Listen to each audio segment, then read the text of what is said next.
반갑습니다. 송관종입니다. 자, 미국이 급반등이 나오더니 간밤에는 또 눌러주는 움직임이 나왔죠. 아무래도 미시간대 소비자 신뢰 지수에서 소비자한테 물어봤더니 앞으로 1년 동안 뭐 물가가 어떻게 진행이 될 것 같아요. 그러니까 전달보다 높은 한 4.9%, 그리고 5년간은 또한 그보다 전달보다 높은 그런 움직임을 보였습니다. 그래서 시장이 약간 조정을 받았는데, 자, 이렇게 물가 지표도 계속적으로 안 좋게 나오면 연준이 정책을 전환하는 피벗 정책은 좀 지연이 되는 거 아니냐. 그럼 계속 금리를 올리게 되면 이런 것들이 누적이 돼서 경기 침체를 유발하고, 그로 인해서 기업들도 실적이 좋아지지 않을 게 아니냐. 이런 것 때문에 테슬라도 급락을 하고 또 기타 종목들도 좀 하락을 했는데, 지금은 일단 이 급한 불이 좀 꺼져야 됩니다. 그래서 앞으로 우리가 시장에 어떻게 대응해야 되는지 그 대응 전략을 자세하게 좀 분석을 해드리도록 하겠습니다. 자, 먼저 시장의 최근에 그 급반등의 이유를 먼저 파악을 좀 해보고, 그다음에 향후에 어떻게 진행되는지 이제 이걸 볼 필요가 있는데, 자, 어제까지만 해도 분위기가 좋았단 말이에요. 급락 이후에 급반등이 나왔습니다. CPI가 전달에 8.3%에서 8.2%로 하락을 했어요. 문제는 이거보다는 근원 CPI, 에너지나 식료품 이런 것들을 제외한 근원 CPI가 6.6으로 좀 튀어올랐죠.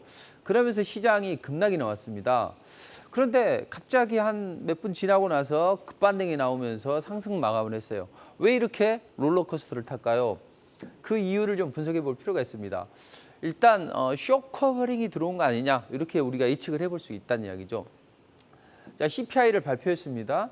자, CPI 발표하고 나서 시장이 좀 급락이 나왔어요. 한 2%, 고점에서는 3%, 한 당일날로 치면 마이너스 한 2% 빠지다 보니 S&P 500 기준으로 팬데믹 이후에 한 50% 빠졌고, 그다음 올해 한 20% 이상 빠졌죠. 25% 정도. 자, 그러면 수치상으로 보면 50%, 25% 하락하다 보니 일단 저가에서 야, 이 정도면 바닥 아니냐? 이런 이제 저가 매수가 들어온 거죠. 그래서 시장이 하락하면서 이제 쇼커버링 물량이 좀 들어오는 그런 흐름이 나왔습니다. 그러니까 CPI 발표하면서 야, 이건 앞으로 더 연준이 공격적으로 긴축을 하겠구나 하면서 하방 포지션을 구축한 그런 물량이 일시적으로 확 증가를 하다 보니 일단 중요한 포인트 50%, 25% 이렇게 하락을 하면서 여기서 프로그램 매수가 촉발이 된 것 같아요. 그럼 단기 하방을 보고 매도를 했던 투자자들은 깜짝 놀라겠죠. 그래서 이걸 다시 재매수하는 쇼커버링이 들어온 거죠. 그럼 저가 매수에다 쇼커버링 물량까지 한꺼번에 들어오다 보니 이 스노볼 효과가 발생한 거죠. 눈덩이 효과가 발생을 하면서 생각보다 많이 급등이 나온 것 같습니다. 자, 그렇다면 여기에는 또 달러 약세가 또 일조를 했죠. 최근에 영국 시장이 약간 불안했었죠. 고소득자에게 세금을 좀 줄여주는 그런 관세함을 펼치려고 했는데, 이게 시장에 너무 반발이 심하고 또 금융시장이 막 경색이 많이 되고 있어요. 그래서 야, 그럼 이거 안 되겠다. 일단 시장 살려놓고 보자 해서 감세안 철회하고, 그럼 우리가 법인세를 좀 인상해 볼게, 이렇게 검토안을 발표를 했다는 이야기죠. 그러면서 약화됐던 파운드화가 좀 강해졌어요. 자, 파운드화가 강해지면 상대통화 달러는 심리적으로 약세를 보일 수 있는 요인이 되겠죠. 그러니까 쇼 커버링에다가 정당성을 부여하는 건 파운드화 강세다. 그리고 이제 심리적으로 보면 항상 시장은 앞서 나갑니다. 근데 그동안 고물가가 계속 진행이 되면서 주가는 1년 가까이 빠졌단 말이에요. 그럼 이 정도면 선반영이 됐다. 이런 인식이 시장에 좀 몰릴 수가 있고, 또 과다한 긴축은 어떤 경기 침체를 유발할 수 있어요. 브레이너드 같은 경우에는 우리가 경기 지표를 잘 보고 있다. 근데 지나치게 경기가 침체되면 우리가 또 정책을 좀 재조정할 수 있다. 이런 뉘앙스로 발언을 하고 있다라는 이야기죠. 자, 여기에다가 우리가 중요하게 생각해야 될 건 CPI는 탄력이 아직 확 꺾이지는 않았지만 일단 주거비 인플레이션은 피크아웃이 진행되는 거 아니냐, 이런 기대감이 있는 거죠. 자, 같은 날 CPI 이제 발표될 때 이 주거비 인플레이션 그 수치가 발표가 됐어요. 근데 여러 조사 업체들이 있어요. 근데 리얼터닷컴에서 이제 집계한 걸 보면 50대 도시 임대료를 보면 중간값이 지금 한 7.8% 정도 돼요. 뭐 시카고 같은 경우에는 23%로 높지만 기타 좀 낮은 곳이 있어서 한 7.8%로 중간값이 형성이 된다고요. 그럼 이 수치는 16개월 만에 최저 상승률을 기록했다는 거죠. 그러니까 올라가는데 약간 좀 탄력이 좀 둔화되고 그게 16개월 만에 처음으로 가장 낮은 수치를 기록했기 때문에 이 CPI 인플레 피크아웃은 진행되고 있는 거 아니냐, 우리도 모르게 이런 기대감이 있는 거죠. 그래서 시장은 저가 매수세가 이제 들어왔다라는 이야기죠. 자, 여기에다가 뭐 11월 달에 자이언트 스텝, 뭐 12월 달은 뭐 빅스텝을 진행할 수밖에 없다, 이런 이야기가 나오고 있죠. 최근에 이제 오펙 플러스가 감산을 했는데 한 200만 배럴 정도 감산을 했어요. 그러면서 유가가 좀 상승을 했어요. 그럼 3분기 때는 유가가 좀 낮아졌는데 이제 앞으로는 유가가 더 상승을 하게 되면 당연히 CPI는 올라갈 거 아니냐, 이제 이런 우려감이 제기가 되고 있습니다. 그렇지만 지금 렌트비가 계속적으로 치솟는 건 아니에요. 그래서 물론 높아요. CPI의 비중이 한 3분의 1 정도 되기 때문에 이 렌트비가 한 7.2% 정도 상승을 하는데 일단 통상 렌트비는 한 3%대에서 움직인다고요. 근데 지금 30년 만기 기준으로 모기지 금리가 한 7% 육박하니까 집주인들은 뭐 집값 내릴 계획이 없어지게 되고, 야 그러면 월세로 사는 사람들은 다들 전세로 사는 사람들이 월세로 몰리면서 렌트비는 계속 뛸 거 아니냐. 그리고 중고차 가격도 봤더니 일단 하락은 하는데 신차 가격은 하락을 안 해. 이거 보면 여전히 자동차 이 공급망 이슈는 해결되지 않는 거 아니냐, 이제 이런 우려감이 시장에 반영이 됩니다. 그래서 어제 급등락이 목요일 날 이제 급등락이 좀 진행이 됐는데 자, 이것은 일단 시간이 지나면서 어느 정도 완화가 될 수가 있습니다. 최근에 이제 이 연준의 긴축이 강도 높게 진행이 됐던 이유는 바이든이 연준 수장을 만나면서 그때부터 이제 이게 좀 강화가 됐다는 이야기죠. 어차피 중간 선거를 위한 포석이 좀 강하게 좀 작용을 합니다. 물론 구조적으로 인플레이션을 잡기 위해서 진행을 한 측면도 있지만 일단 현 정부에서는 어떻게든 인플레를 좀 잠재워야만 중간 선거에서 승리를 할 수 있죠. 중간 선거는 항상 현 정부의 무덤입니다. 그래서 그동안 뭐 낙태법이나 또는 인플레 감축법 이걸로 인해서 일단 좀 표를 좀 얻었었는데 최근에 뭐 물가가 너무 치솟다 보니 민심이 약간 좀 이탈을 했습니다. 그래서 일부 지역에서는 공화당이 앞서고 있다, 이제 이런 조사 결과도 나왔는데, 자 그래서 민주당에서는 뭐 공화당이 또 집권을 하게 되면 인플레 감축법을 폐기한다고 하는데 그럼 물가 더 올라가니까 우리가 여전히 뭐 우리한테 좀 표를 좀 몰아주세요, 이렇게 이제 이야기를 했는데 일단 이렇게 강도 높게 진행을 하다 보면 물가는 계속 잡히지는 않고 경기만 침체되겠죠. 그래서 바이든이 일단 초과상관을 타올 수 있다, 물가를 잡다가. 그래서 이제 이렇게 계속 진행이 되면 연준도 마찬가지, 연준이 올릴 수 있는 한계는 있어요. 그래서 5% 이상 계속적으로 올리기는 어려울 것이다. 그렇다면 연준의 실상이 소진이 되고 또 이런 인플레는 시차를 두고 어쨌든 반영이 됩니다. 그래서 어떤 통화 정책은 시차를 두고 반영이 되는데 연준의 실타는 소진했어. 그렇다면 이제는 적정 매수를 해도 되지 않겠나, 이렇게 하면서 이제 저가 매수세가 들어왔던 거죠. 그리고 주식시장은 항상 이제 시장을 앞서 나갑니다. 그래서 이번에 중간선거 끝나면 과도하게 긴축을 하지는 않을 것이다. 왜냐하면 다음번에 바이든이 또 출사표를 던져야죠. 그러려면 민심은 곧 이제 경제를 살리는 쪽으로 요구를 하겠죠. 그래서 지금 어제는 좀 조정을 좀 소폭도 눌러주기도 했습니다만 일단 중요한 건 CPI라는 중요한 이벤트에서 시장이 급반등이 나왔고 그것은 이제 너무 많이 빠졌기 때문에 어떤 프로그램 매수가 촉발이 되고 또 단기적으로 숏 포지션을 구축했던 게 숏 커버링이 들어오면서 좀 올라갔다. 그리고 이제는 아이고 더 빠져봐야 얼마나 빠지겠냐 이런 기대감이 형성이 된다는 이야기죠. 자, 여기 월봉 차트를 보시면 이 60개월 선에 지지되는 구간입니다. 약간 눌러줄 수도 있어요. 그렇지만 추세적으로 빠지기는 어렵고 이제 바닥은 가까워지고 있다 이렇게 보시면 됩니다. 자, 제가 지난주에 그런 말씀을 드렸을 거예요. 자, 미국 시장은 21선에 안착을 해야만 본격적인 상승이 나온다. 자, 21선에 안착하는 과정에서 보통은 이제 어떻게 전개되냐면요. 21선이 이렇게 돌아서서 안착을 하고 올라가야 되잖아요. 여기처럼. 자, 그 과정에서 보면 이제 우리가 뭐 시장의 큰 흐름이라는 게 있어요. 그래서 큰 흐름이라는 게 있기 때문에 하락을 할 때 보면 5일선을 돌파하고 눌러주고 그 다음 11선을 돌파하고 눌러주고 그 다음 21선을 돌파하고 눌러주고 그러면서 21선을 무력화시켜서 20선에 안착해서 올라간다. 이제 이런 발표를 했다는 이야기죠.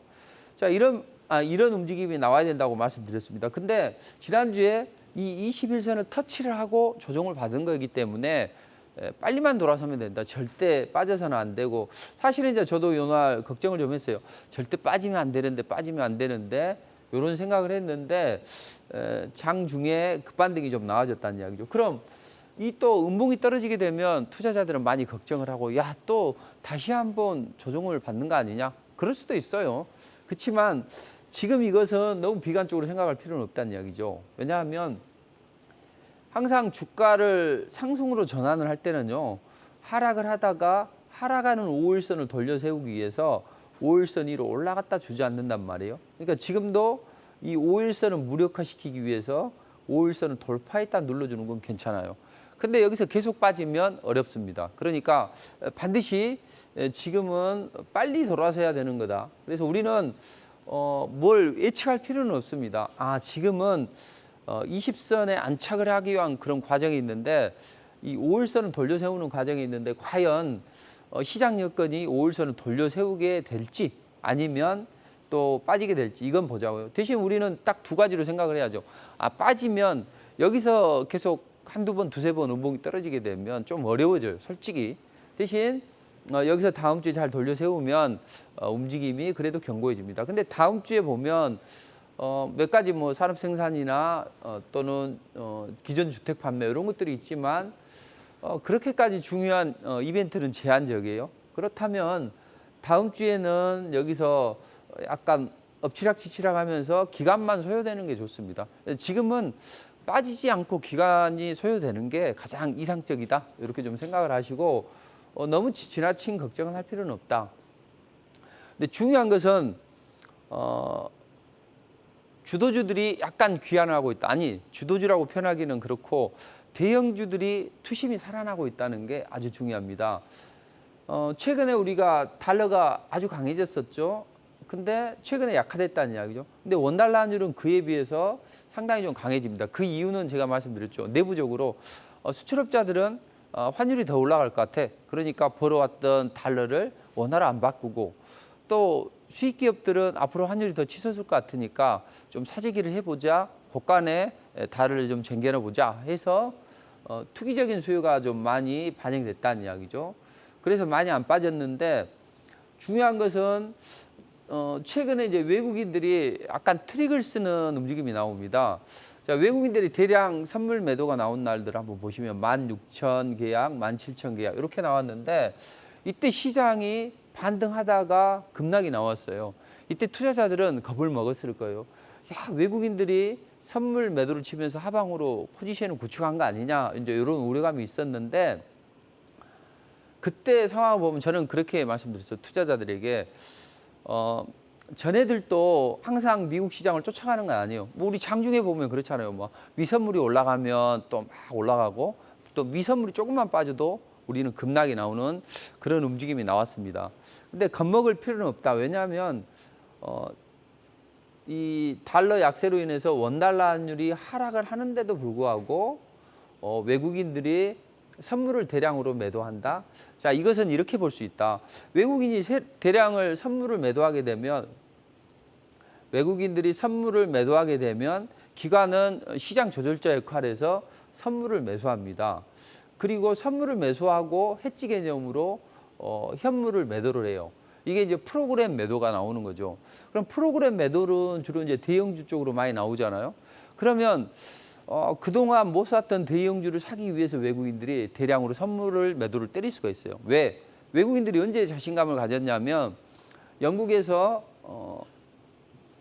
이 감세안을 철회하고 일시적으로 부양책을 좀 단기적으로 진행하겠다. 그러면서 시장이 급반등이 나왔다는 이야기죠. 미국도 마찬가지고. 아, 그러면 연준도 이런 정책을 펼칠 수 있구나. 이제 이런 기대감이 반영이 되면서 그럼 우리가 그동안에는 뭐 삼성전자나 SK하이닉스 이런 종목들을 약간 부정적으로 생각하고 비중을 줄여놨는데 저걸 좀 뺏어와야 될 거 아니에요. 기관들이 많이 가지고 있는 것을. 그래서 일부러 선물을 대량으로 매도하면서 프로그램 매도를 촉발하고 그때 대형주를 매수를 했습니다. 실제로 보면 삼성전자를 최근에 기관들은 대량으로 매도를 했는데 외국인들은 대량으로 매집을 했다는 이야기죠. 왜냐하면 바이든이 야 그러면 한국의 기업들이 어려워질 수 있으니까 좀 중국 반도체를 중국에 파는 것을 1년간 유예할게. 그러면서 삼성전자나 SK하이닉스는 긍정적인 시각이 돌아왔다는 거죠. 야 그럼 이제는 저가 매수에 나서도 되겠구나. 그래서 외국인들이 교묘하게 선물 대량 매도로 인해서 대형주를 매수를 했다. 자 그렇다면 우리는 다음 주 이제 월요일 날 약간 조정을 받을 수 있어요. 그리고 추가적인 여진이 있을 수는 있습니다. 그렇지만 드디어 이제 외국인들이 대형주로 지수 방어를 나설 수 있는 여건이 형성이 됐다는 이야기죠. 그래서 우리도 다음 주에는 이제 살짝 영향은 받겠죠. 그렇지만 제가 이제 이런 말씀 드렸을 거예요. 자, 지금은 이제 미국하고도 비슷해요. 20선에 어떻게든 안착을 하고 난 다음에 그 다음에 빠지더라도 빠져야죠. 지금은 투자 심리가 위축이 됐기 때문에 다들 겁을 먹고 있다고요. 이때 패닉셀이 나올 수가 있어요. 개인 투자자분들 그 신용 반대 매매 물량 이런 것들이 나오게 되면 종목들이 훅훅 빠지잖아요. 일단 그게 제어가 돼야 된다고. 지수는 좀 늦게 올라가도 상관은 없어요. 그래서 이 과정을 보면 딱 주식을 쉽게 하는 방법은 뭐냐면 21선만 딱 보시면 돼요. 이 파란 굵은 선이 21선이잖아요. 21선 추세가 하락을 하면 한 달 정도, 한 달에서 한 달 반 정도 조정을 받고 올라가고 올라가면 한 달 정도 올라갑니다. 그러다 또 빠지면 한 달 반이나 한 달 전후로 해서 반등 사이클이 나올 수가 있어요. 근데 만약에 여기서 이제 바닥을 다지려면 어떻게 다지려면 항상 5일선 한번 돌파하고 11선을 돌파하고 21선을 돌파하고 이렇게 해서 21선을 돌려 세우고 반등이 나온다는 거죠. 그러니까 지금도 5일선 돌파하고 11선 돌파하고 우리는 21선을 돌파해야 돼요. 그리고 나서 돌려 세워야 되니까 우리는 시간이 조금 필요하긴 합니다. 근데 여기서 약간 눌러준다 하더라도 이제 뭐 월요일 날 영향을 받겠죠. 근데 월요일 날 시간의 선물이 조금만 약진해 주면 아 그래도 미국이 추세적으로 빠지지 않는구나 이렇게 생각을 하면서 어느 정도 방어는 될 거라는 이야기죠. 대형주들의 움직임이 좋으니까. 코스피에서는 뭐 삼성이나 SK하이닉스, 코스닥에서는 뭐 돌아가면서 어떨 때는 에코프로, 어떨 때는 에코프로 비해 이렇게 지수를 방어해 주기 때문에 뭐 너무 걱정은 하지 않으셔도 된다. 이렇게 생각을 하시면 되겠습니다. 자, 그렇다면 제가 이제 지난 한 2주 정도 해서 10월 어느 날 증시가 대반격이 시작될 수 있다. 아직 본격적인 반격은 시작되지는 않았습니다. 그렇지만 10월의 어느 멋진 날 여러분들의 계좌가 축포를 쏠 수 있기 때문에 지금 현재는 이 그림자 공포에 우리가 너무 놀라 있다. 그래서 시장이 내미는 꽃을 잡지 못하고 있다. 근데 어제도 보면 일부 올라가는 종목은 뭐 급등이 나오잖아요. 그러니까 시장이 올라갈 때는 빠르게 올라갑니다. 그리고 외국인들이 마지막에도 보면 트릭을 쓰면서 강하게 시장을 하방으로 포지션을 구축하면서 시장이 끌어올려가죠. 그러니까 이 주식시장이라는 게 자체가 완전한 게 없습니다. 불안해요. 이 두려움 속에서 피는 꽃이라고 말씀드렸죠. 그래서 너무 겁낼 필요는 없고 그렇다고 해서 아무 종목이나 매수할 필요는 없습니다. 좋은 종목을 싸게 살 수 있는 그런 기회로 활용을 해야죠. 안 좋은 게 있다면 이게 반등이 시원치 않을 것 같다면 차라리 매도를 하고 상승 탄력이 강하게 붙을 수 있고 이번에 조정을 마무리를 하면 추세적으로 올라갈 수 있는 종목을 저점 매수를 노리는 전략이 좋아요. 그래서 저는 그냥 기다리다 이게 아니라 시장이 내미는 이 꽃다발이라는 것은 정말 좋은데 시장 조정으로 인해서 일시적인 눌림목을 주는 종목들 이 종목을 잡아야 된다는 거죠. 자, 그럼 그런 종목을 잘 잡으면 지금 시장이 이제 8분응선까지는 왔어요. 그래서 이번 고기를 잘 넘어가면 이제 빨간 단풍을 볼 수 있으니까 조금 더 화이팅 하시고 힘내시면 좋을 것 같아요. 그래서 내 종목에 안 좋은 것들을 리스크 관리를 하면서 대응을 해야지 무작정 내 안 좋은 종목을 들고 가자 이건 아닙니다. 자, 그럼 앞으로 이제 여진도 있을 거예요. 이런 여진이 있는데 우리는 이 조정장을 어떻게 이겨내야 되느냐. 저는 투트랙 전략으로 항상 가져가라고 말씀드립니다. 성장 섹터, 주도 섹터 이건 스윙 투자로 저점에서 좋은 종목을 쌀 때 매수를 해야 되고 아니면 2차 전지 중에서 못 산 종목들 눌러주면 저점 매수를 할 수 있는 거죠. 이런 식으로 성장이나 주도 섹터는 스윙 관점으로 저점 매수를 노리고 자, 이런 장에도 올라가는 종목이 있단 말이에요. 자, 그러면 그런 종목들의 특징은 미래에 있을 신선한 이슈와 재료가 있는 종목이에요. 그래서 이런 신선한 이슈와 재료를 머금 종목을 뭐 단타를 채라는 게 아니라 상승 초기에서 주로 항상 모든 종목은 상승 초기에서 해야 돼요. 그래서 빠지더라도 다시 올라올 수 있고 상승 초기에서 잘 잡으면 탄력을 받아서 추세적으로 올라갈 수 있는 종목 이런 종목을 해야죠. 하다 보면 매도도 해야 되겠죠.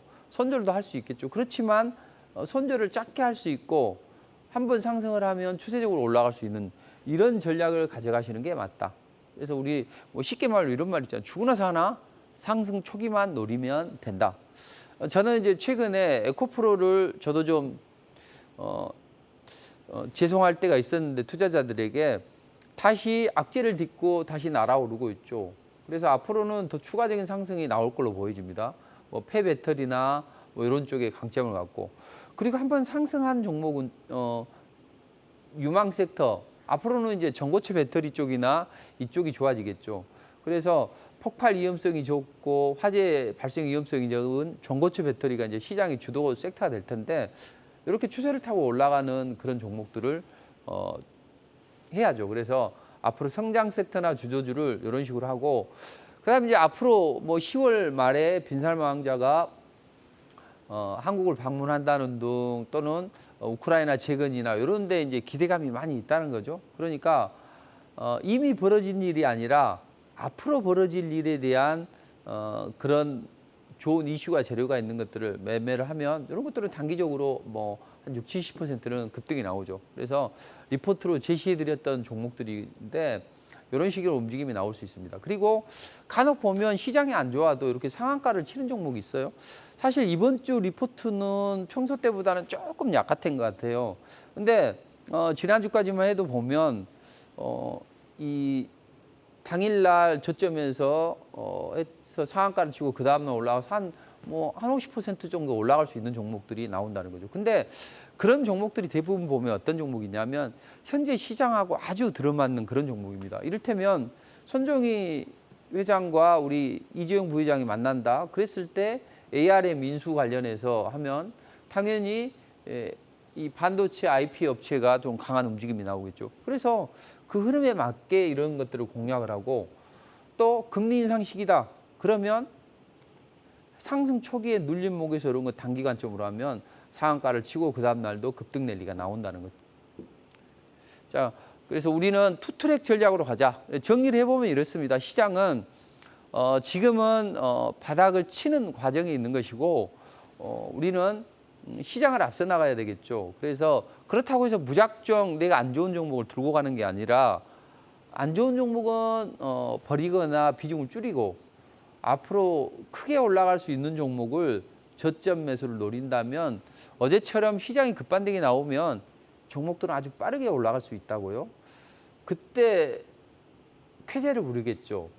그리고 그걸 기다리는 과정에서 우리는 어떻게 해야 됩니까? 단기적으로 작게 이걸 노리는 전략, 이게 좋다는 거죠. 그때는 항상 그 미래에 벌어질 일, 아니면 시장의 화두, 여기에 관련된 종목을 그것도 올라간 종목이 아니라요. 순환매가 나온다고 종목들은. 그러니까 항상 상승 초기에서만 노리면 크게 잃지 않아요. 그리고 약간 일시적으로 눌러준다 하더라도 다시 올라갑니다. 그러니까 반드시 저는 단기 관점이든 수익 관점이든 추세적으로 올라갈 수 있는 상승 초기에 이슈와 재료를 머금은 종목, 성장성이 담보된 종목, 이런 종목만 공략한다면 충분히 좋은 흐름이 나올 것 같습니다. 자, 그렇다면 우리는 4분기 때 어떤 종목들을 봐야 되느냐. 그래서 4분기 시장의 키워드를 말씀드리도록 하겠습니다. 사실은 내일 이제 강연회 때 이 퀴즈를 내려고 했는데 지금은 이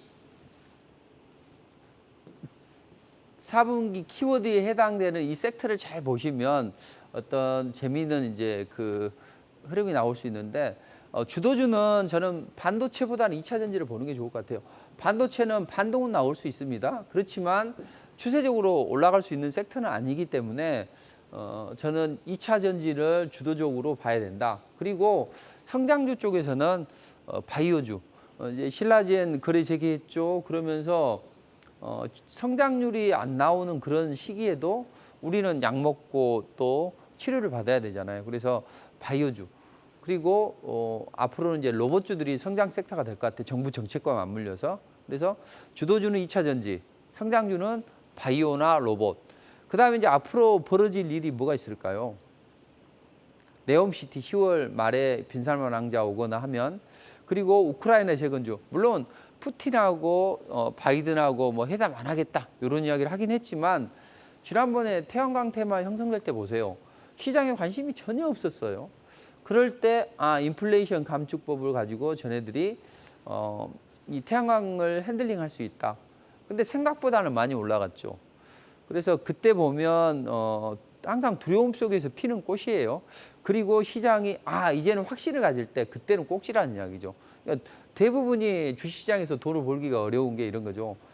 투자자들은 특히나 자신의 소중한 재산 같은 목숨보다 소중한 재산을 가지고 투자를 하기 때문에 확신을 가지려고 한다고요. 근데 전애들은 항상 주식은 제로센 게임이죠. 누군가는 잃으면 누군가는 따듯이. 근데 전애들은 항상 시장을 불안 심리에 조장을 해서 매집을 하고 시장이 열광하고 환호할 때 그때 팔아야죠. 쉽게 말해서 팔기 쉬울 때 팔아야 될 거 아니에요. 그럼 시장이 열광하고 누구나 다 확신을 가질 때 팔아야 되잖아요. 그래서 심리학적인 측면도 이런 앞으로 유망한 섹터를 봐야 된다 이렇게 보시고, 자 그러면 다음 주 시장 키워드 이걸 잘 보시면 좋을 것 같아요. 그래서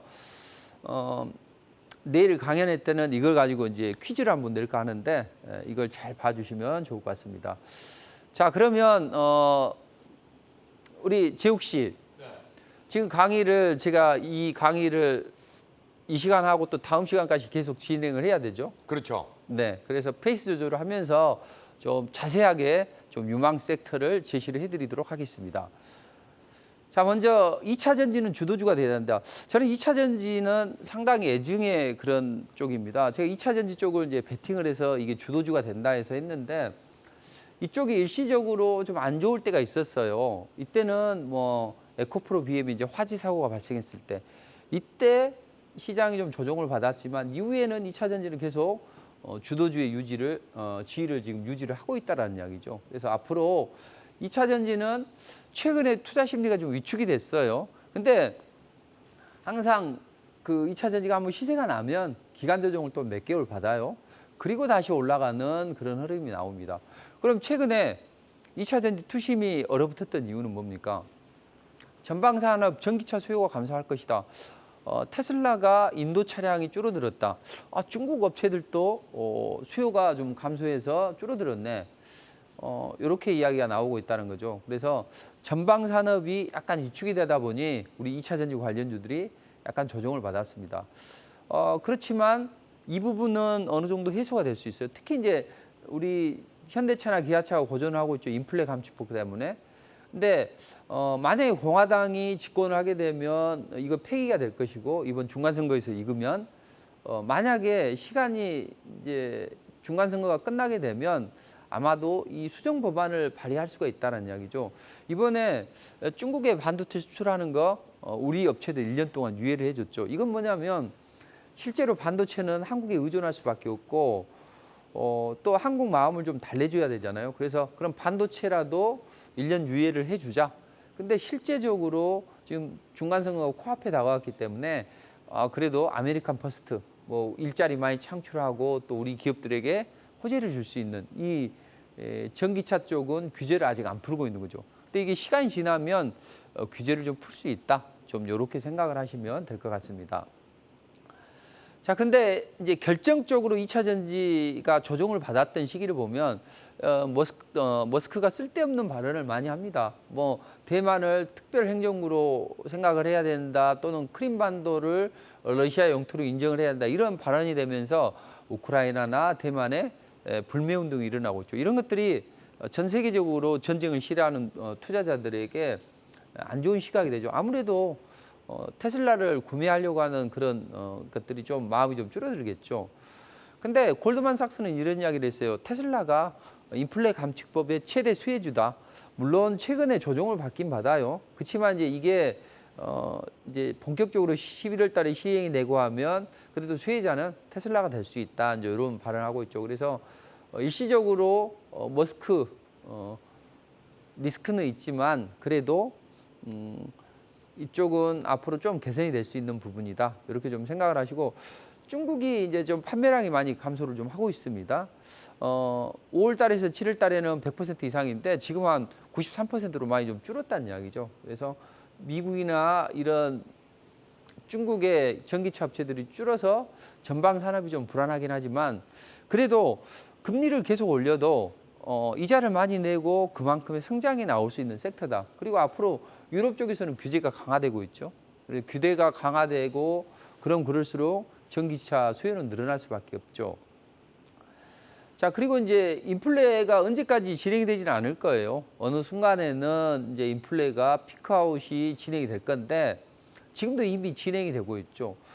자, 그리고 이제 이게 인플레 압력이 약화되면 드디어 이제 성장주의 시대가 오겠죠. 그래서 2차 전지는 어떻게든 움직일 수 있다. 대신 이제 현재 기점으로 2차 전지를 어떻게 요리를 해야 되느냐.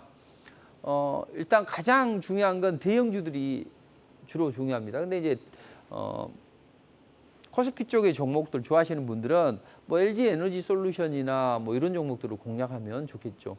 대신 이제 이건 좀 재미가 좀 덜하죠. 그래서 이왕이면 코스닥 쪽에 이제 대형주로 하는 게 좋은데 지금 이제 에코프로가 가장 강해졌고 그다음에 에코프로 BM이 최근에 좀 강해지죠. 그다음에 이제 올라갈 수 있는 게 LNF예요. LNF는 실적 시즌에는 꼭 테슬라 영향을 많이 받아요.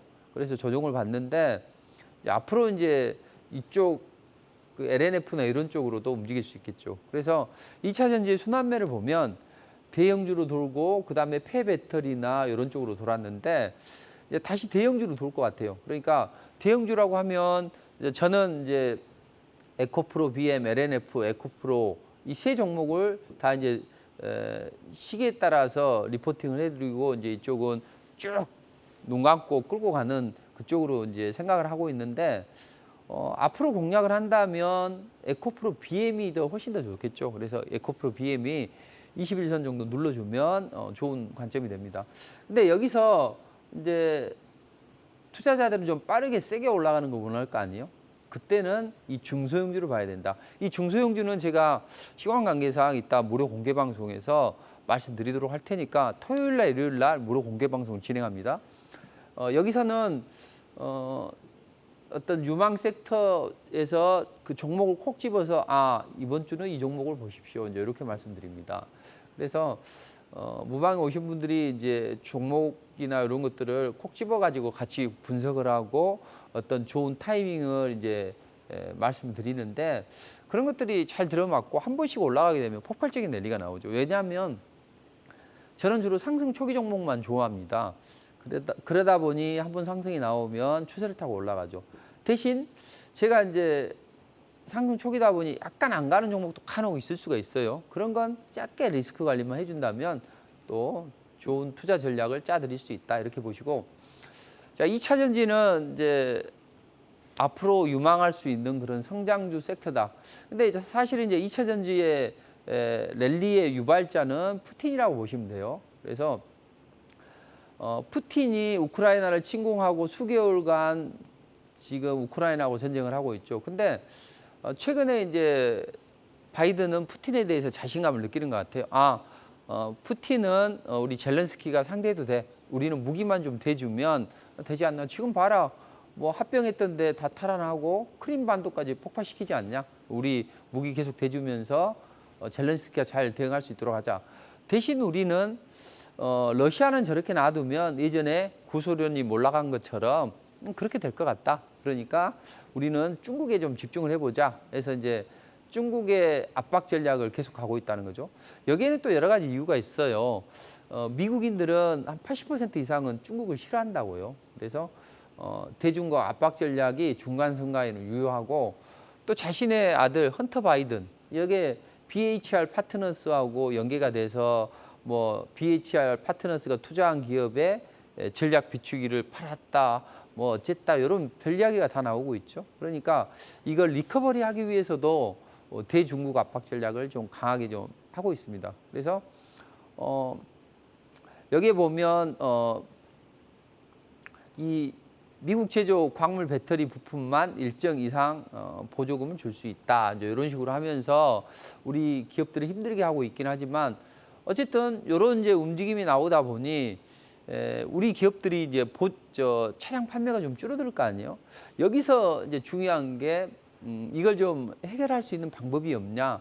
이렇게 해서 전기차 비용을 좀 낮춰보자. 이제 이런 바람이 좀 부는 거죠. 그래서 우리 기업들이 전기차 보조금이 차도 좋고 보조금을 적당히 받아서 싸게 이제 살 수 있었는데, 요즘에는 이제 그런 움직임이 안 나올 수가 있다는 이야기죠. 그래서 그렇다면 우리가 좀 차량의 처음 인수가를 좀 낮춰보자.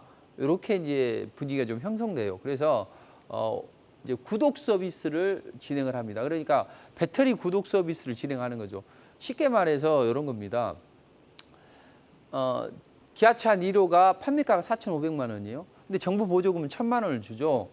그럼 배터리 가격은 한 2,100만 원 정도 된단 말이에요. 이 배터리 가격을 월로 분할로 낼 수 있게 해버리는 거죠. 그러면 소비자가 처음에 차량 인수하는 가격은 1,430만 원밖에 안 되죠.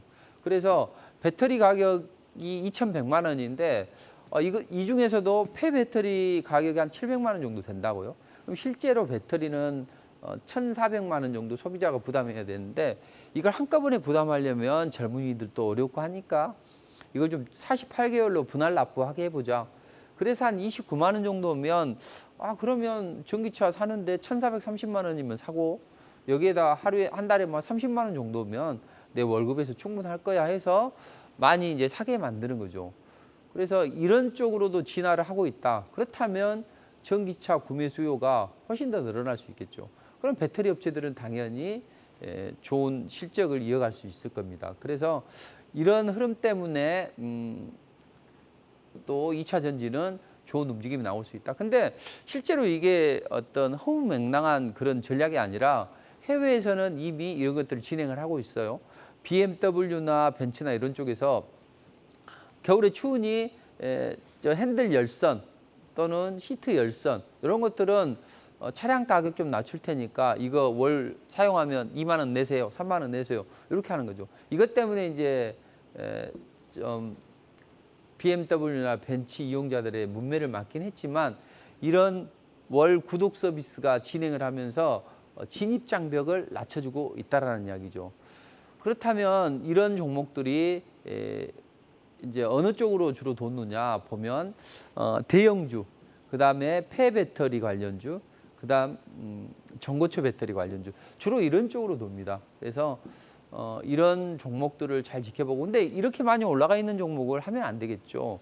그동안 안 올라가 있는 그런 에코프로 BM 이런 종목들을 공략하시는 게 훨씬 더 좋다 이렇게 보시고 이제 저는 항상 이제 상승 초기에서 에코프로나 또는 이수화학이나 코스모학이나 이런 것들을 이제 바닥에서 제시를 해드렸어요. 그래서 바닥에서 리포팅을 해드렸고 무료 공개 방송에서도 사실은 요때 제시를 해드렸습니다. 같이 공부를 하고 같이 한번 분석을 해서 이제는 코스모학이 움직일 것 같습니다. 제가 지난번에 말씀드렸죠. LNF 먼저 움직이고 그다음에 에코프로 BM 움직이고 그다음에 코스모 그룹주로 움직인다. 이제 이런 말씀드렸는데 그래서 2차 전지는 이런 흐름을 가져가는 게 좋다 이렇게 보시고 그럼 이제 주도주는 분명히 삼성전자도 반등이 나올 거예요. 그러니까 대형주를 좋아하시는 분들은 삼성전자나 SK하이닉스를 공략하셔도 돼요. 대신 중소형주 반도체 소부장을 노리시는 분은 반도체 소부장은 올라가 봐야 몇 퍼센트 안 돼요. 잘못하게 들어가면 물린다는 이야기죠. 차라리 물려도 2차 전지에서 물리는 게 낫다. 그래서 2차 전지 대형주를 노리시는 전략이 좋습니다. 뭐 중소형주는 제가 이제 따로 말씀드리도록 할 테니까. 자, 그럼 이번에는 이제 성장주 섹터에서 어떤 게 될 것인가? 여기서 이제 바이오와 로봇 이제 이쪽을 좀 봐야 되는데 사실 뭐 우리가 GDP 성장률이 안 좋게 나오는 시기에서도 바이오주들은 좀 강점을 보였다고. 왜냐하면 우리가 뭐 혈압약을 먹거나 아니면 뭐 인슐린을 맞거나 뭐 소화제를 먹거나 어쨌든 뭐 경기가 좋든 안 좋든 이 바이오 쪽은 강점을 받는다는 이야기죠. 그래서 지금 시장이 강하게 못 올라가는 것은 주도주가 있긴 한데 2차 전지가 있긴 한데 바이오주가 좀 도와줘야만 시장이 본격적으로 반등이 나옵니다. 그래서 바이오가 가야 시장이 살아날 수 있어요. 근데 우리 정부에서는 아직도 K바이오에 대해서 본격적인 드라이브를 걸지는 않지만 앞으로는 이 원전이나 이런 걸 넘어서 K바이오 쪽에서도 성장 동력을 삼고 이걸 가지고 우리 정부에서는 바이오 쪽에 드라이브를 걸 것이다. 이렇게 보시면 됩니다. 근데 이제 바이오 쪽을 보면 이제 그 후진국이 선진국으로 진화를 할 때 보면 대부분 바이오 쪽을 거쳐가지 않을 수가 없어요. 처음에 후발국들의 이제 패턴을 보게 되면 뭐 이렇게 방적이나 방직 이런 쪽에서 석유화학 쪽에서 건설 쪽에서 산업화를 이루고 그다음에 산업화를 이룬 다음에 이제 뭐 살만하니까 이제 자동차 타고 다녀야 될 거 아니에요. 그러면 자동차 있으려면 철강 수요 늘어나겠죠. 또 뭐 철강 산업이 발전을 하게 되면 조선이나 뭐 이런 쪽도 같이 발전을 할 것이고 또 중산층들이 이제 살만하니까 좋은 TV도 보고 또 뭐 이렇게 또 스마트폰도 좋은 것도 바꾸고 이렇게 하려고 할 거 아니에요. 그래서 IT 수요, 가전 수요가 늘어나면서 반도체, 디스플레이, 2차 전지 이런 첨단 산업 쪽으로 도는데 그 선진국들이 여간에서는 자리를 안 내주는 쪽이 바이오 산업이라고요. 그래서 우리는 이제 후진국이 개발도상국으로 진입을 하고 선진국으로 진입을 할 때 마지막 관문이 바로 바이오가 될 수 있다. 그래서 우리 정부도 이 바이오 산업을 적극적으로 육성할 수밖에 없고 이런 쪽에서 우리가 투자 아이디어를 얻어서 강하게 움직여야 된다. 왜냐하면 사실 이제 우리가 그 코로나 팬데믹 때 경험을 해봤잖아요. 뭐 코로나 백신 구하느라고 얼마나 발돋움도 구렸습니까? 뭐 저도 빨리 백신이 나오기를 기다리고 밖에 외출을 할 때 처음에는 그 홍채로도 감염이 된다고 해서 마스크도 쓰고 선글라스도 쓰고 다녔는데 지금도 사실은 저는 항상 뒷주머니에 보면 그 일회용 그 장갑을 끼고 다녀요. 그래서 밖에 다닐 때는 꼭 마스크 쓰고 일회용 장갑하고 되도록이면 모임 같은 것을 되도록 안 하고 분석하는 데 집중을 하죠. 근데 우리도 이제 그때 경험을 해봤잖아요. 그래서 코로나 거치면서 어떤 바이오가 안보와 직결이 된다. 근데 우리 업체들은 사실 백신을 만드는 것도 쉽지는 않았잖아요. 전 세계 50위 안에 들어가는 제약사가 전무하다는 거죠. 그래서 우리 정부는 이제 원전 진흥책이나 이런 것들이 한 다음에 그 다음에 본격적으로 바이오 쪽에 드라이브 걸어줄 것이다. 근데 사실 뭐 금리가 올라가든 안 올라가든 약은 먹고 치료는 해야 되기 때문에 바이오 쪽은 시장이 안 좋아도医薬품 지출은 계속 진행이 되면서 성장할 수밖에 없는 섹터다. 근데 모든 종목들이 올라가냐 이거죠. 그건 아니라는 거죠. 지금 현재는 부익부 빈익빈 장세입니다. 모든 자금이 모든 어떤 섹터가 형성이 되면 모든 종목들이 다 올라가는 게 아니라 이제 시장이 안 좋아도 수익률 게임을 진행해야 되는 그런 자금들이 있잖아요. 그 자금들이 선택적으로 올린다는 이야기죠. 그 선택적으로 올리는 종목을 잘 콕 집어서 공략을 해야만 지금 시장에서는 돈을 벌 수 있다. 이런 전략을 짜시면서 대응하시면 될 것 같습니다. 그래서 바이오가 가야 시장이 간다. 그렇다면 이제 신라젠이 거래 재개되면서 어떤 바이오 투심을 살리고 있죠. 자, 지금부터는 바이오 중에서 어떤 섹터가 유망 섹터가 될지 그리고 어떤 종목이 올라갈지 여기에 대해서는 잠시 후에 본격적으로 분석을 해드리도록 하겠습니다. 자, 먼저 바이오 쪽을 보죠. 자, 과거를 알면 바이오의 미래가 보이게 됩니다. 과거에 우리 이제 바이오 기업들이 강점을 갖는 시기를 보면 그때는 기술 수출이 진행이 되고 또 이 바이오 시밀러들이 좀 출시가 되면서 좀 강한 움직임이 나왔고 일시적으로 한미약품이 기술 수출이 좀 계약이 취소가 되면서 좀 시장이 하락을 했긴 했지만 여전히 바이오는 좋은 흐름이 나오고 있습니다. 그래서 본격적인 랠리는 나오진 않지만 어떤 이슈화 재료를 먹으면 그런 종목들이 있죠. 뭐 임상이 진행이 된다든지 아니면 기술 수출을 진행한다든지 이런 기업들이 이제 각종 학회와 맞물려서 강하게 움직이는데 4분기 때도 이런 움직임이 계속 나올 것 같아요. 자, 그럼 우리는 이제 어떤 쪽에서 상승이 나오는가를 이제 잘 파악을 해봐야 되는데 우리는 과거에 뭐 가스 활명수에서부터 시작을 해서 바이오 시밀러 해서 지금은 이제 글로벌 신약을 만드는 쪽에 집중을 하고 있는데 세계 의약품 시장 규모는 해가 갈수록 계속 늘어나고 있다고요. 아무래도 음식이 서구화되다 보니 질병이 많이 늘어날 수밖에 없죠. 자, 그런데 가장 의약품 시장 규모가 큰 쪽은 어디냐? 역시 북미 쪽이라는 거죠. 고기 많이 먹고 또 인스턴트 많이 먹는 이쪽에서 우리가 시장을 좀 넓혀야 되는데 자, 그렇다면 이 북미 쪽에서 이제 어떤 흐름이 이어졌는지를 파악을 하면 우리도 그쪽에 집중을 하면 되겠죠. 자, 미국은 80년대 이전에는 보면 이제 마케팅 비용이 대량으로 들기 때문에 많은 사람들이 이용할 수 있는 쪽, 뭐 통증 치료에 집중을 했다고 그래서 당뇨병이나 심장 질환이나 위장 질환 이런 것들을 치료를 집중을 했다고요. 자, 그러다가 DNA가 발견이 되면서 이제 단백질 의약품들이 뭐 나오게 됩니다. 뭐 인슐린이나 이런 것들. 그때 이제 로슈나 일라이 릴리가 좀 두각을 좀 보였었죠. 그리고 90년대 이후에는 이제 항체 의약품이 주로 발견이 되면서 뭐 길리어드나 암젠이나 이런 업체들의 매출이 폭발적으로 늘어나는 시기가 됐습니다. 자, 그럼 우리도 이쪽을 쫓아가야 되는데 지금 벤처 캐피탈이 투자하는 쪽을 보면 주로 항체 의약품 쪽이나 주로 세포 치료제 이런 쪽으로 지금 발전하고 있다는 거죠. 자, 이쪽에서 유망할 수 있는 그런 종목들을 발굴하는 게 좋아요. 특히 이제 바이오주들은 대부분 실적이 안 나오잖아요. 그러니까 실적이 나오는 기업들이 강점을 갖습니다. 플러스 기술 수출이나 이런 흐름이 나오는 기업들이 이제 강한 움직임이 나오는데 기술 수출도 계약 취소 우려감이 있기 때문에 그런 위험성이 없는 반환 의무가 없는 기업들 이런 기업들을 노린다면 우리는 좋은 흐름이 나올 수 있다.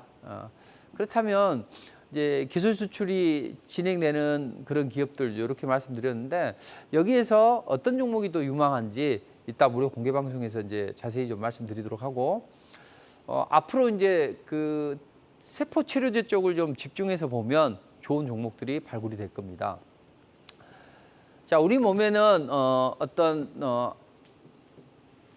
그 몸 안에 뭐 암세포나 이런 것들이 들어오게 되면 이제 면역세포가 이제 발동을 해요. 그래서 우리가 뭐 감기 걸리기 전에 면역을 키워야 된다 하잖아요. 이런 면역세포들이 존재를 한다고요. 근데 그 중에서 면역세포 중에서도 T세포가 있어요. 이건 뭐냐면 특정한 항원 인자, 뭐 대장암이면 대장암 이런 특정한 항원 인자를 인지를 해서 그 침입자로부터 우리 이제 몸을 보호하게 되는데 그래서 면역세포 안에는 T세포가 있다 이렇게 보시고 근데 이 암세포들도 진화를 한다고요. 코로나 바이러스도 보면 많이 진화를 하죠. 그래서 뭐 오미크론 변이 이런 것도 많이 나오죠. 자, 암세포도 진화한다는 이야기죠. 그러면 T세포의 공격을 회피를 하는 그런 위장전술을 쓰게 됩니다. 그래서 위장전술을 못 쓰게 하기 위해서 키메릭 항원 수용체, 이런 특수한 키메릭 항원 수용체, 특수 수용체를 이 T세포에다 장착을 해요. 이게 CAR T세포 치료제인데, 그래서 키메릭 항원 수용체 플러스 T세포까지 포함이 된 이런 쪽에 강점을 갖는다. 그렇다면 이건 어떻게 진행을 하느냐?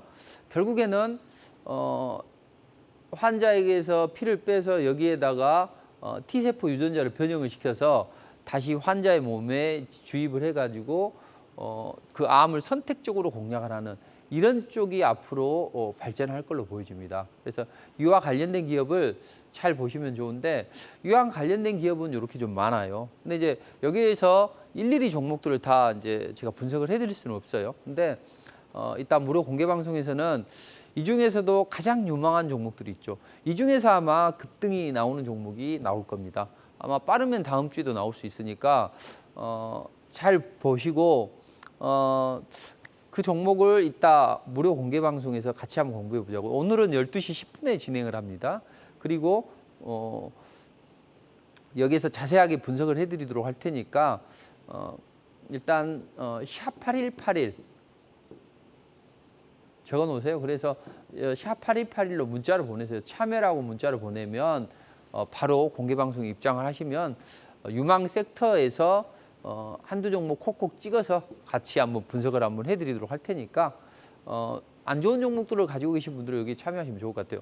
근데 바이오는요, 저는 바이오 좋아합니다. 왜 좋아하냐면 한번 랠리가 나오게 되면 폭발적인 랠리가 나옵니다. 그렇죠? 그래서 뭐 2억 5천을 가지고 뭐 40억 벌고 100억 버는 그런 투자자들도 여러분들처럼 연세가 한 60대, 70대 이런 분들이 실제로 종목을 하나 잘 잡으면 투자금을 크게 불릴 수 있는 그런 섹터가 바로 바이오라는 거죠. 저도 한국경제에서 이제 여러분들께 신풍제약 이 8, 9천 원대 요때에서 이제 리포팅을 2번이나 해드렸는데 이게 뭐 어마어마한 랠리가 나왔었죠. 8천 원, 9천 원짜리가 20만 원까지 갔으니까. 그리고 이 별 볼 일 없는 녹십자가 코로나로 인해서 혈장 치료제가 코로나 치료제로 사용될 수 있다. 그런데 이게 한번 랠리가 나오지, 이 무거운 게 강한 랠리가 나왔죠. 그래서 뭐 2만 원에서 55만 원까지 올라가는 그런 기염을 토했는데 20만 원짜리가 이런 것들이 나온다는 거죠. 그래서 바이오주는 어떤 우리가 강한 랠리가 나올 수 있는 섹터이기 때문에 잘 보시면 좋고, 아마 다음 주에는 괜찮은 종목이 하나 나오는 것 같아요. 그러니까 그런 쪽을 좀 집중해 주시면 좋겠다. 그래서 바이오는 신라젠의 거래 재개로 인해서 투심이 약간 살아나고 이제 4분기 때도 어떤 학회나 이런 것들이 진행이 되는데 기술 수출, 임상 3상이나 이상 이런 기업들, 그다음에 실적이 장착된 기업들 이런 종목들이 몇 종목이 있다고요. 그러니까 그런 종목만 선택적으로 핀셋 공략을 해야 됩니다. 지금은 어떤 섹터를 다 뭐 우후죽순으로 올라가는 게 아니기 때문에 선택된 종목이 올라가니까 핀셋 공략을 해야 된다. 이렇게 생각을 하시면 되겠습니다. 자, 다음에 이제 유망 섹터는 어디가 될까요? 저는 로봇, AI 이쪽이 될 것 같아요. 그래서 첨단 산업 쪽에서는 이런 쪽이 강점을 가질 수 있는데, 일단 4차 산업혁명과 관련된 기업들이 올라갈 수밖에 없는 여건이 형성이 되는 거죠. 자, 한 나라의 성장률은 이자율하고 거의 흡사합니다. 자, 미국도 보면 90년도에 뭐 8%였던 게 현재는 어때요? 이자도 뭐 3%, 4% 이렇게 형성이 되고 있죠. 성장률도 그만큼 나온다는 거죠. 중국도 마찬가지입니다. 중국 3분기 GDP 성장률이 2%예요. 근데 2.8%, 현재 금리도 이 수준에서 움직이고 있죠. 과거에 중국은 뭐 14%일 때도 있었어요. 그러나 성장이 둔화되고 또 그만큼 또 이자율도 감소를 하게 되죠. 그래서 한 나라의 성장률은 이자율과 같게 된다. 근데 최근에 코로나로 인해서 또 그 글로벌 긴축으로 인해서 성장률이 많이 둔화됐다는 이야기죠. 자, 성장률을 끌어올리려면 어떻게 해야 될까요? 사람이 많이 투입이 돼서 막 해야죠. 노동력이 많이 투입이 돼야죠. 근데 요즘에 젊은이들이 사람 낳는 거, 애 낳는 거 싫어하죠. 그래서 노동력이 감소하기 때문에 노동의 퀄리티를 높여야 됩니다. 그러니까 여러 사람이 삽질하는 것보다는 포크레인 한 방으로 파서 옮겨야죠. 자, 그렇다면 이 퀄리티를 높이기 위해서 반드시 필요한 게 뭡니까? AI, 5G, 뭐 머신러닝, 예, 로봇 이런 쪽이 될 수밖에 없다는 거죠. 그래서 중국이 내가 미국은 해보겠어. 미국한테 중간재 많이 조립해가지고 팔아서 달러 많이 벌어놨는데 우리가 첨단 쪽에 등치는 이제 커져서 좋은데 우리가 첨단 산업 쪽에 이 강점을 갖지 못하다 보니까 자꾸 미국이 뭐 반도체 못 팔게 하고 우리가 또 5G의 강점을 가져서 뭔가 화해를 통해서 해보려고 했는데 미국이 이걸 귀신같이 알아채고 못하게 하는 거죠. 결국은 중국은 몸집은 많이 불려 있어요. 그래서 좀 진화를 해야 되는데 첨단 산업 쪽으로 이걸 미국이 가로막고 있죠. 왜 그러냐면 중국 제조 2025라는 전략을 짰습니다. 그래서 우리가 첨단 산업 쪽에서 2025년도에 첨단 산업 자급자 증률을 70%까지 늘려보겠다. 이러니까 야 이렇게 되면 덩치 큰 녀석이 머리까지 좋아지네. 미국은 이렇게 판단을 하는 거죠. 그래서 안 되겠구나. 대중국 압박 전략을 해야 되겠어. 근데 이걸 트집을 잡아서 이렇게 직접 하게 되면 어려우니 이제 이걸 무역 분쟁으로 비화를 시켜서 그렇게 해서 대중국 압박 전략이 시작이 됐다고요. 그러니까 전 세계가 떨어진 성장률을 끌어올리기 위해서 4차 산업혁명을 갈 수밖에 없고 중국은 더 진화하기 위해서 4차 산업혁명에 드라이브를 올 수밖에 없다. 미국은 이걸 자꾸 제어하려고 하는 것이고 그럼 이제 4차 산업혁명 쪽에서는 특히 AI, 인공지능, 로봇 이런 쪽이 이제 강점을 갖고 이게 중요한 핵심이 될 수가 있어요. 자, 우리나라도 보면 생산 인력이 이렇게 많이 감소를 하고 있죠. 그래서 노령화로 인해서 생산성이 떨어진다. 이걸 높이기 위해서는 로봇이나 AI 이쪽에 목숨을 걸어야 된다. 삼성도 최근에 그런 움직임이 나오고 있죠. 삼성 제품 좋잖아요. 저는 삼성 제품도 선호하고 LG 제품도 선호하지만 삼성 제품 아주 선호합니다. 왜냐하면 AS도 잘 되고 좋죠. 근데 우리 소비자들은 삼성은 뭐가 좋고 LG는 뭐가 좋고 이런 이제 판단 기준이 있을 거란 이야기죠. 삼성 입장에서는 지금 스마트폰이 폴더폰으로 나오긴 했지만 앞으로 이거 얼마까지 발전할 수 있겠어요? 근데 반도체도 약간 성장이 좀 둔화되고 있고 그래서 어떻게 하면 실적을 계속적으로 유지할 수 있을까 이렇게 봤을 때 한 가정에 모든 제품을 다 삼성을 쓰게 만들겠다. 이게 이제 삼성의 큰 생태계라고요. 그래서 제가 이제 우스갯소리로 이야기를 했죠. 갑자기 그 부인이 이제 TV 보고 있는데 갑자기 남편한테 띠리 전화가 와서 나 3차는 집에 가서 할게. 그러니까 이제 안 주면 안 들어야 되잖아요. 지난번에 닭 사놨는데 저게 신선할까? 막 체크를 하고 요리를 시작했는데 갑자기 비가 와. 중학생 딸도 마중 나가야 되는데 보슬비가 내리네. 그럼 이게 비로 그칠 것인가 아니면 짱대비가 쏟아질 것인가? 그러면 뭐 누구야 해서 저 인공지능 TV한테 날씨 어떠냐 물어보고 그럼 알려주잖아요. 그리고 또 청소기 집안이 좀 지저분하니까 청소기 좀 돌려야 될 거 아니에요. 그래서 로봇 청소기 뭐 누구야 청소기 좀 돌려줘. 이런 식으로 한 가정에서 모든 삼성 제품을 쓰게 되면 이게 인공지능으로 통해서 다 진행이 되고 또 거기에는 필수적으로 로봇이 필요하다. 삼성은 이제 이런 그림을 그리고 있습니다. 그래서 삼성이 조직 개편을 통해서 로봇 쪽에 드라이브를 걸게 되고 삼성이나 현대차가 또 이 로봇 쪽에 드라이브를 걸 때 그때마다 이 로봇주들은 강력한 랠리가 나왔다는 거죠. 근데 삼성이 이제 이런 입장인데 최근에 소프트뱅크하고 ARM 인수를 이제 하자 이렇게 했었죠. 근데 ARM 인수하는데 손정희 회장은 지금 상반기 때 투자 성과가 안 좋고 현금을 많이 확보를 해야 돼요. 근데 ARM을 통해서 사물 인터넷 쪽에 강점을 가지려고 한번 해봤더니 저게 생각보다는 안 좋아. 그래서 이제 저걸 팔아서 현금을 만들어야 되는데 자꾸 미국 시장에다 상장을 해서 흥행을 시키려고 하니까 영국 정부에서 왜 우리나라 기업 거기서 상장시키냐 해서 못하게 하는 것이고, 그래서 이제 이걸 좀 팔아보려고 하는데 또 팔려고 했더니 관련 업체들이 자꾸 또 딴지를 거네. 그래서 삼성한테 이제 이번에는 너희가 좀 인수해봐라. 근데 삼성은 물론 시스템 반도체 쪽이나 파운드리 쪽에 드라이브를 걸어야 되는 게 맞아요. 그렇지만 지금 삼성은 뭐 아주 지금 2030년 정도의 일이 목표지 지금 당장 필요한 건 아니라고요. 그래서 이번에 손정희 회장이 한국 방문했죠. 그때 제가 말씀드렸잖아요. 바로 통매각은 어려울 것이다. 지분 투자나 컨소시엄 구성을 해야 되고, 그다음에 그러기 위해서는 삼성이 투자를 해야 되는데, 삼성이 투자를 유도하기 위해서 손정희 회장이 강점을 가진 AI나 뭐 이런 쪽에 로봇 쪽에서 뭔가 지원을 해줄 걸로 보여준다. 근데 그런 이야기가 나오면서 이제 로봇주들이 좀 꿈틀거리는 그런 움직임이 나왔죠. 그때 이제 우리 시기에 대통령이 해외 순방을 하면서 우리는 반도체 강국이 아니라 AI 강국, 디지털 강국 쪽으로 드라이브를 걸겠다. 이런 이야기를 했다는 거죠. 그러니까 어떤 정부의 정책과 어떤 대기업들의 투자와 또 대기업 간의 합종 연행이 진행이 되면서 로봇이나 AI 산업은 강점을 가질 수밖에 없다.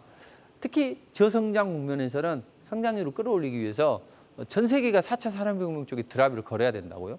그렇다면 4차 산업혁명의 핵심 AI나 로봇이 강점을 가질 수 있다. 근데 이 AI나 로봇은 한번 상승을 하게 되면 폭발적인 랠리가 나오죠. 그래서 이제 초기에 이제 리포팅을 해드렸는데 강력한 랠리가 나왔는데 이런 랠리가 나올 수 있는 섹터, 이 로봇주 중에서는 일부 종목들이 좋은 흐름이 나올 거예요. 로봇주 다 하시면 안 돼요. 로봇주 중에서 핀셋으로 공략을 해야 된다고요. 한 두세 종목 정도가 나올 것 같아요. 근데 이제 정부에서 발표를 했죠. 10월 달 내에 어떤 정부의 미래 산업 육성 정책을 말할 텐데 그 중에서 로봇을 포함시켜서 말하겠다, 이런 이야기를 했었죠. 그러니까 그런 부분이 진행이 될 것 같고, 조금 이따 말씀드리겠지만 이제 빈살만 왕자가 10월 달에 온다고요. 빈살만 왕자가 건설하는 네옴시티는 무엇을 표방합니까? AI, 4차 산업혁명을 표방을 하고 있어요. 그러니까 시대적인 흐름에 부응하는 섹터가 바로 AI 섹터다. 이렇게 생각을 하시고 핀셋 공략을 해야 된다. 그래서 선택적으로 찍어서 우리가 같이 무료 공개 방송을 통해서 해보자. 그래서 12시 10분 정도부터 시작을 할 테니까 샵 8181 통해서 눌러서 참여 이렇게 하시면 돼요. 그러니까 문자 보낼 때 이렇게 샵 8181에서 참여 이렇게 보내시면 바로 공개 방송에 참여할 수 있으니까 그렇게 하시기 바랍니다. 자, 저들은 풍차를 돌리듯이 테마를 순환매를 시킵니다. 근데 요즘에 특징이 있어요. 바닥권에서 시작하는 신생 테마만 노립니다. 그리고 한번 띄워서 차익 실현하면 그 다음에 2차 랠리, 3차 랠리는 잘 안 나와요.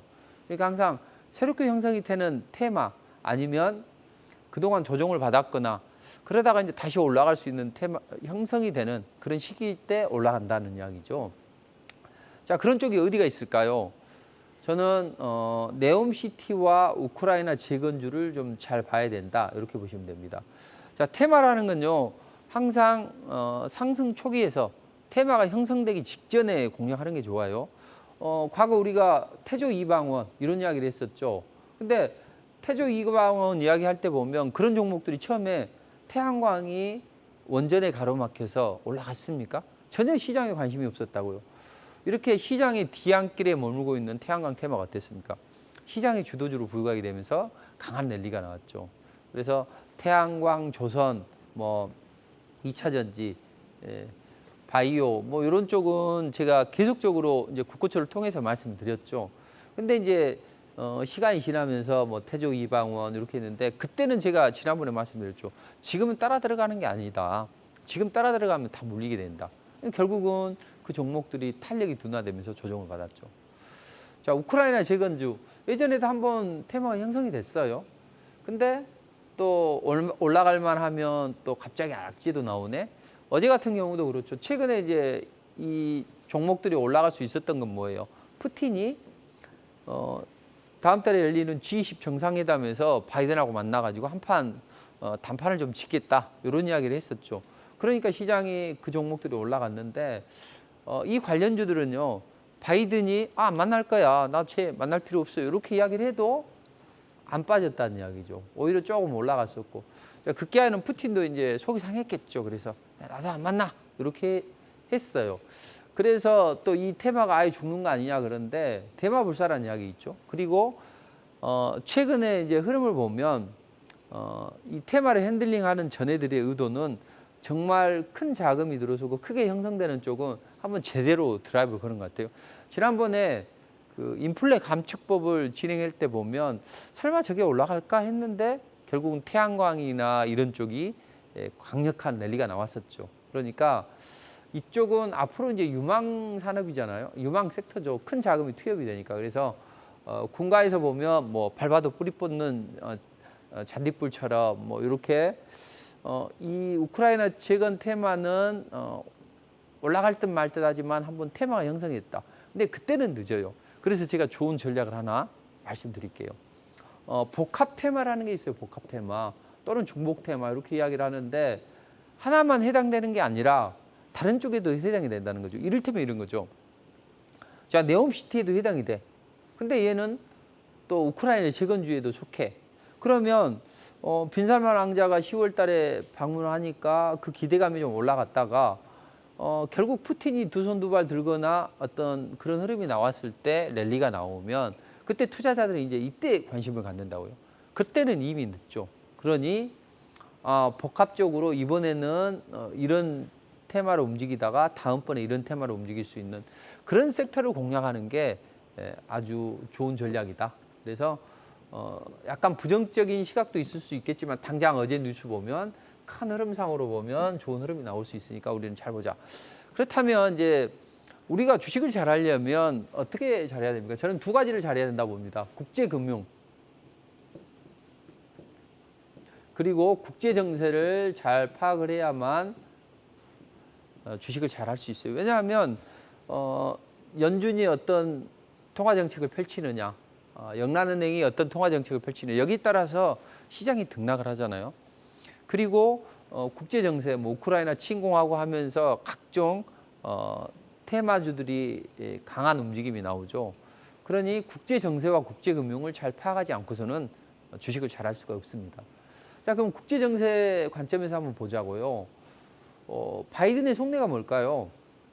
자, 바이든은 러시아는 우리가 언제든지 해볼 만하다. 처음부터 이런 전략이었어요. 근데 갑자기 러시아가 노르트 스트림 2 이제 러시아에서 독일로 연결하는 이 가스관이 하나가 있어요. 또 하나가 있어요.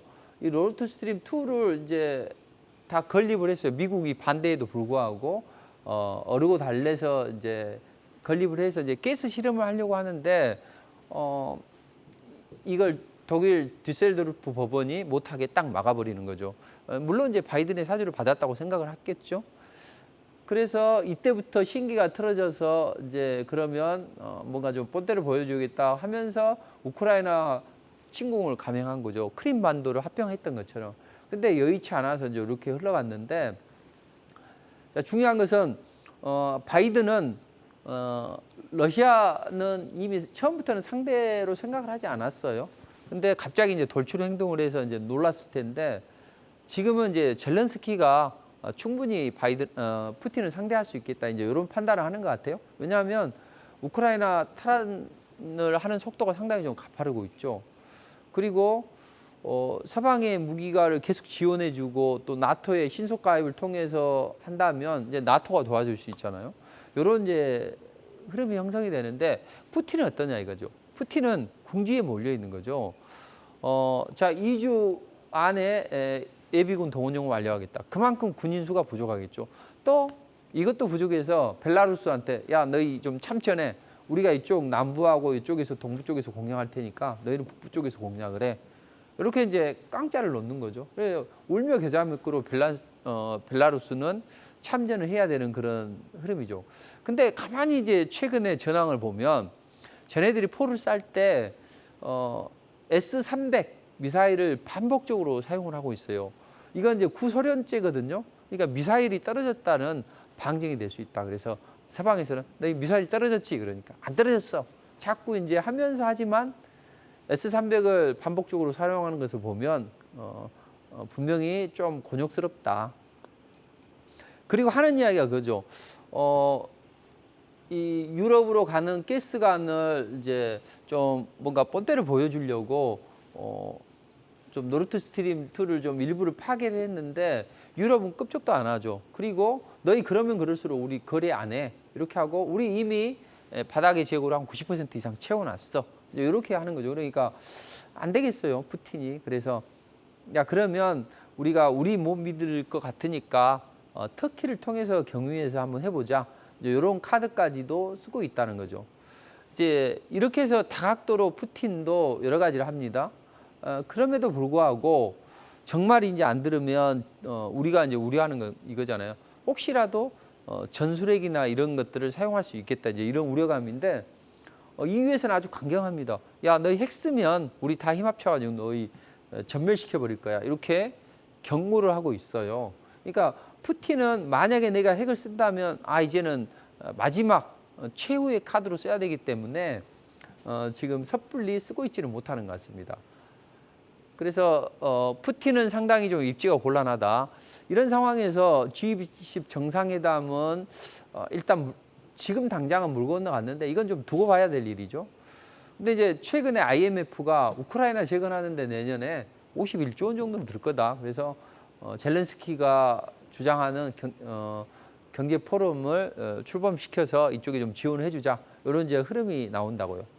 그래서 우리는 접근을 할 때 눌림목이라면 오히려 이제 약간의 악취가 나왔을 때 눌러준다면 더없이 저점 매수를 하면 좋겠죠. 근데 그 저점 매수를 할 때요 떨어진다고 해서 무조건 사는 게 아니에요.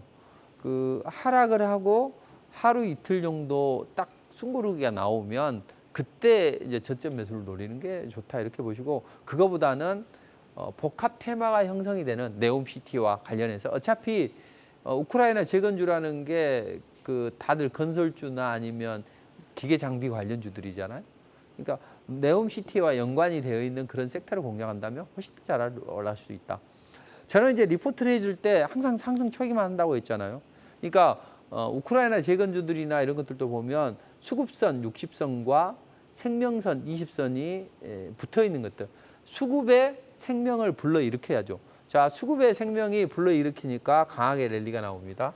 얘들은 둘이 수급의 생명이 불러일으키지 않기 때문에 안 올라가죠. 이런 식으로 20과 60선이 가까워질 때 그때 하면 좋고 이런 것들이 한번 상승 초기에서 올라가면 70, 80%는 급등이 나오죠.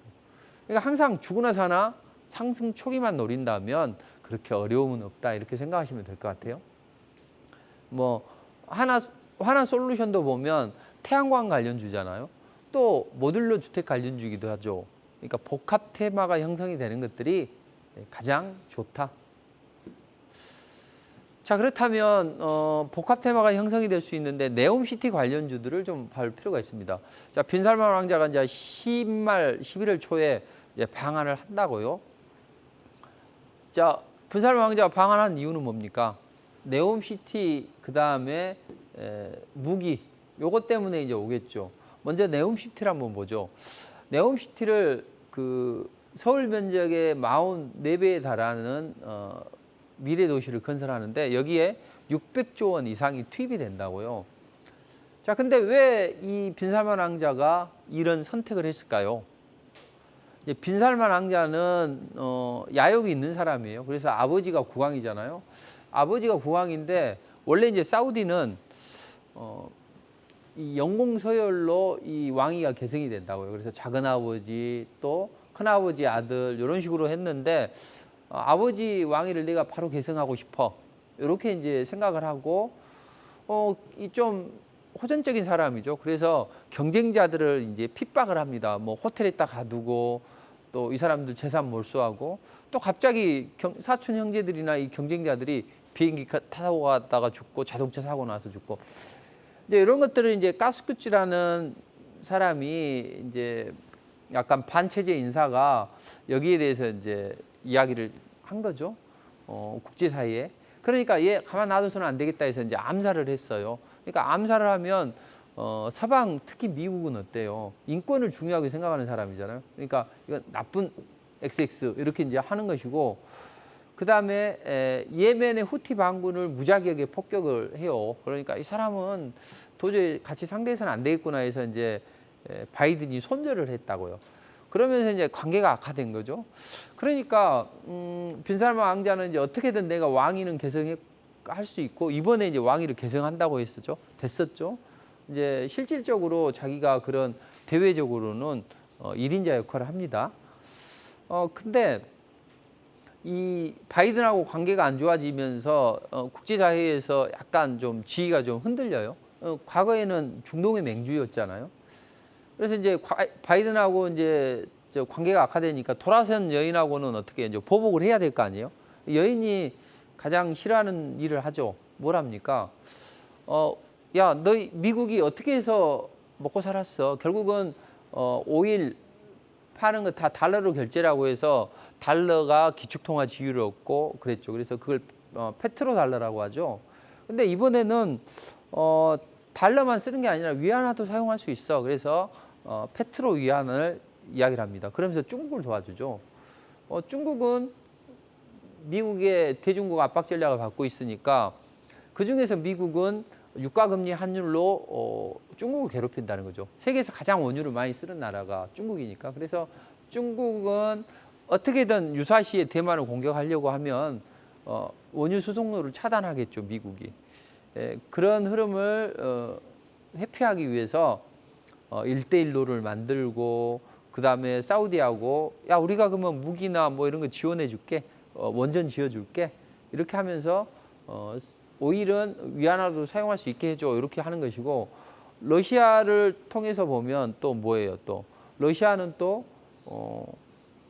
오펙 플러스 회원국이잖아요. 그래서 오펙 플러스를 통해서 감산을 해요. 그래서 유가 상한제를 못하게 하고, 또 인플레 때문에 힘들지, 한번 힘들어봐 하면서 감산을 진행하죠. 그러니까 난리죠, 바이든이.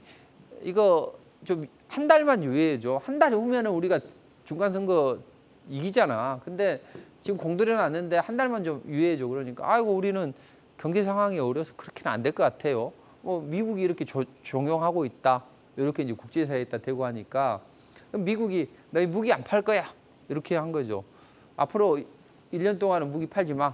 그럼 이제 사우디는 당장 이스라엘이 핵을 보유하고 있고, 기타 이란도 미국하고 핵 협정을 진행하고 있죠. 상당히 입지가 줄어들었다고요. 그러니까 무기를 이제 많이 손에 넣어야 되겠죠. 영국도 미국의 영향을 받아서 무기 판매를 잘 안 해. 그러니까 이제 한국 무기가 좋다, 이걸 알잖아요, 이번 우크라이나전을 통해서. 그래서 그쪽 부분과, 그 다음에 지금 우리가 그 오일 가지고만 먹고 살았는데, 이제는 이거 가지고는 더 이상 먹고 살기가 어려워. 그러니 관광, 인프라 이런 쪽으로 이제 좀 눈을 돌려요. 그래서 우리가 이쪽에서 좀 강점을 가져보자 해서 이제 여의도 면적이 44배에 달하는 면적에다가 600조 원 이상을 투입해서 하려고 하는데, 기초 인프라는 지금 이제 삼성이나 그 현대가 이제 했어요. 그래서 지금 대규모 인프라를 입찰을 진행하고 있습니다. 근데 이제 그 중에서 더 라인이라는 게 있어요. 이게 상업 지역이나 주거 지역인데 요 밑으로 터널을 뚫어야 될 거 아니에요. 그걸 현대, 삼성이 진행을 했다고요. 근데 나머지는 중국 업체들이 저가 공수에 나서면서 통신이나 이런 기반 시설 이쪽은 좀 약해요. 그래서 이제 빈살만 왕자가 또 생긴 거 보세요. 약간 뭐랄까요, 좀 웃고는 있는데 상당히 계산적이죠. 그래서 중국과 한국을 저울질하는 것 같아요. 서로 경쟁 입찰을 시켜놓고 우리가 단가를 후려친다고 하잖아요. 그래서 단가를 후려쳐서 어떻게든 이제 하려고 하는데, 자, 이런 움직임 속에서 이제 10월 말 11월 달에 방한을 할 계획이라고요. 그러면 이제 더 라인을 수주를 하는데 좀 더 싸게 살려고 하는데, 주로 이제 삼성이 이제 되겠죠. 그래서 삼성이 이제 프로젝트를 진행하면 삼성과 관련된 기업들 또는 뭐 인프라나 건설 관련주들 이런 종목들이 많아요. 그래서 이 종목들이나 또 몇 종목이 더 있어요. 그 중에서도 많이 올라간 종목 한미글로벌이나 이런 종목 말고 유신 말고 상승 초기에 있는 종목을 공략하면 좋다. 그리고 하나 더 첨언하자면 여기에는 이제 아마 UAM 관련주도 앞으로는 또 시장 안정이 되면 움직임이 좋아질 겁니다. UAM 기지를 건설하자 이제 현대차에 때 요청을 했었는데 지난 5월 달에 바이든이 방한하면서 현대차가 미국에 UAM 투자한다 하면서 UAM 관련들이 급등이 나왔죠. 그러니까 앞으로는 우리 정부가 자율주행은 5년 후에 이 UAM은 3년 후에 진행을 하겠다 했으니까 아마도 이때 되면 이 종목들이 부각이 되면서 강한 움직임이 나올 수 있다. 이쪽은 앞으로 뭐 100배 이상 성장할 수 있는 블루오션이기 때문에 이쪽도 잘 봐야 된다. 이렇게 보시면 되겠습니다. 그래서 저도 이제 리포팅을 통해서 UAM 관련주들이 뭐 단기적으로 급등 랠리가 나왔는데 다시 한번 이런 랠리가 나올 것이다. 이렇게 보시면 되겠습니다. 자, 정리를 해보겠습니다. 자, 시장 분명히 어렵긴 해요. 그렇지만 지금 마지막 진통 구간이니까 이럴 때 주도주를 저점에서 공략을 하고 또 시장이 좀 안정이 되면 성장주와 또 유망 테마를 공략을 한다면 한 5섹터 되잖아요. 여기 한 20%씩 종목들 좋은 종목들을 상승 초기 종목을 공략을 하신다면 하반기에 여러분의 계좌가 쑥쑥 불어날 수 있다 이렇게 보시고 여기서는 이제 종목에 대해서 자세히 말씀 못 드렸죠. 그래서 문자로 샵 8181 이제 공개 방송에 참여하시면 좋은데 문자로 샵 8181을 누르시고 여기에다가 문자를 참여라고 보내세요. 그러면 바로 공개 방송에 참여할 수 있고 여러분들이 고민하시는 그런 종목들 말고 상승 초기에 좋은 종목이 있으니까 그런 종목들을 또 같이 공부하고 또 분석을 해서 콕콕 집어서 제시를 한번 해보도록 하겠습니다. 대단히 고생하셨습니다.